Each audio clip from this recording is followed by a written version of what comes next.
Let's start with the obvious. Starting a successful online business is a dream for a lot of people. But before you jump in, you need to know if the platform you are using is actually right for you. So in this Shopify 2026 review, I'm going to share my experience with Shopify, explain how the platform works, and give you some simple tips that can help you get more customers and sales. First, let's quickly look at what Shopify actually is. Shopify is an e-commerce platform that lets you create and run an online store without needing to know how to code. You can add products, manage your inventory, accept payments, handle shipping, and manage your store all from one place. And that's one of the biggest reasons Shopify is so popular with beginners. You don't have to build everything from zero. Shopify walks you through the setup process, help you choose a theme, connect your payment method, and add your products. It's pretty straightforward. Now let's talk about one of the first thing you will see when building your store. It's theme. Shopify does have free themes, but honestly, your option can feel a little limited. Some free themes look great, but they may not have every feature you want. And if you decide to get a theme from somewhere else, be careful. There are plenty of third-party theme websites out there, but not all of them are trustworthy.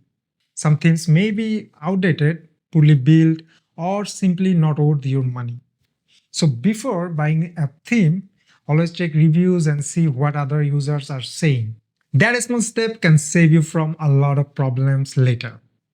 Alright, once your theme is ready, spend some time inside your Shopify dashboard.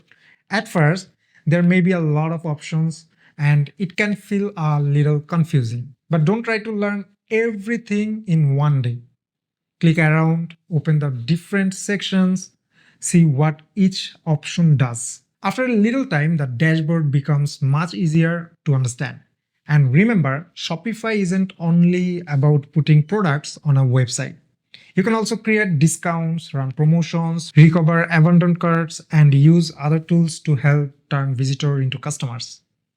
Another thing I really like about Shopify is that you can start without coding. But that doesn't mean you are stuck with a basic website forever. As you become more comfortable, you can add custom code and make deeper changes to your store.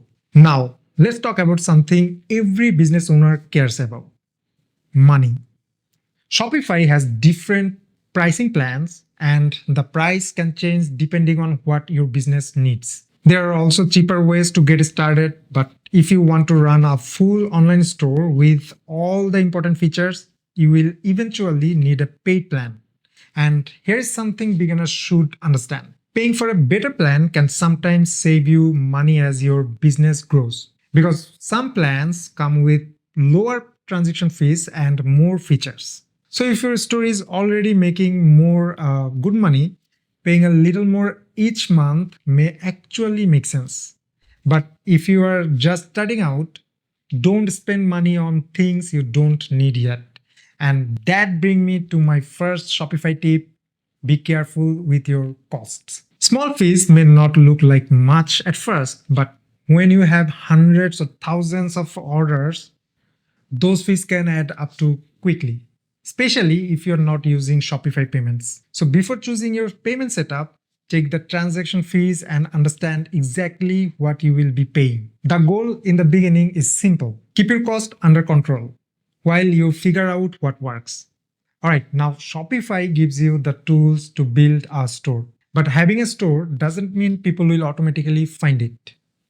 This is where marketing becomes extremely important. And that brings me to my second tip: market your store a lot. Ask yourself one simple question: why should someone buy from my store instead of another store?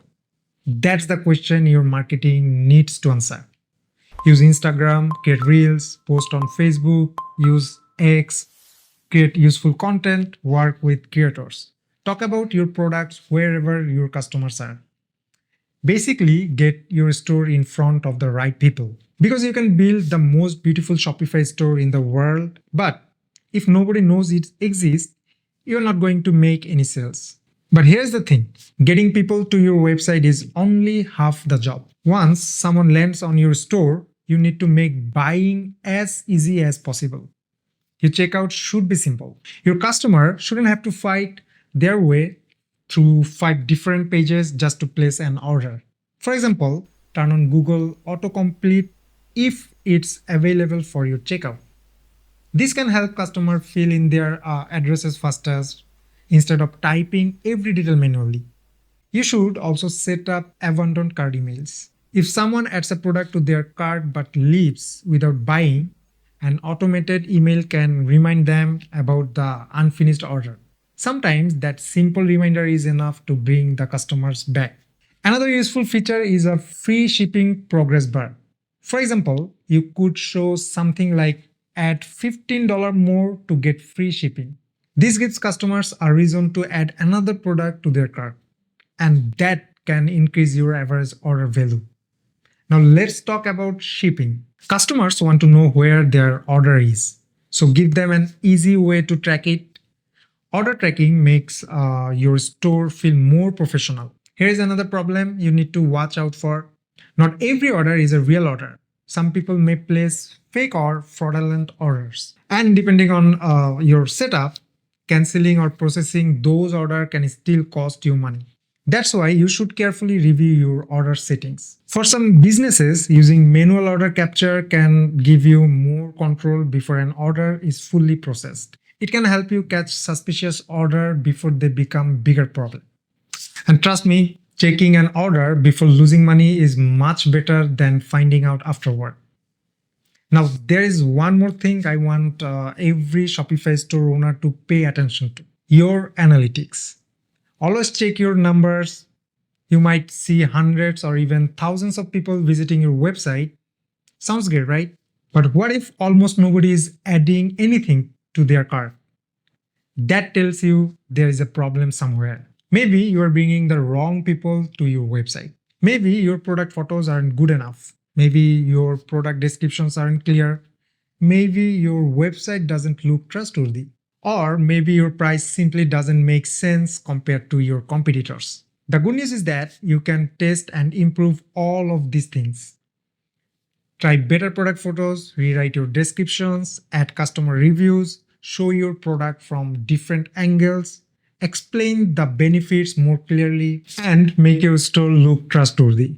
Sometimes a few small changes can make a big difference. But don't forget that sales don't always stay the same. Your business can be affected by seasons, trends, holidays, and even major events.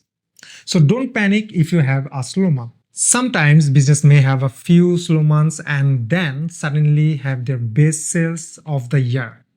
Give your store time, learn from your data, test different strategies, and keep improving. One of the biggest mistakes beginners make is expecting everything to work immediately. You build the store, you add the products, and then you expect sales to start coming in. But real e-commerce usually doesn't work that way. You need to test, you need to learn, and you need to keep making the store better. So if you are thinking about starting a Shopify store in 2026, Shopify can definitely be a strong option, especially if you want something that is easy to start with and can grow with your business. Just remember the important parts: control your cost, choose your theme carefully, market your store consistently, make checkout simple, use abandoned cart emails, give customers clear shipping information, watch for suspicious orders, and most importantly, check your analytics and use the data to improve your store. Because Shopify can give you the tools, but the tools alone won't build the business for you. You still need the right product, the right customers, and a good strategy. Alright, I hope this Shopify 2026 review helped you understand what you are getting into before starting your store. And if you want a more detailed Shopify tutorial, let me know in the comment section. Another thing, Cloud AI can build your Shopify store in a minute. How so? We will cover that on another video. Keep an eye on Ecomclips. Thanks for watching, and I'll see you in the next video. Till then, a peace.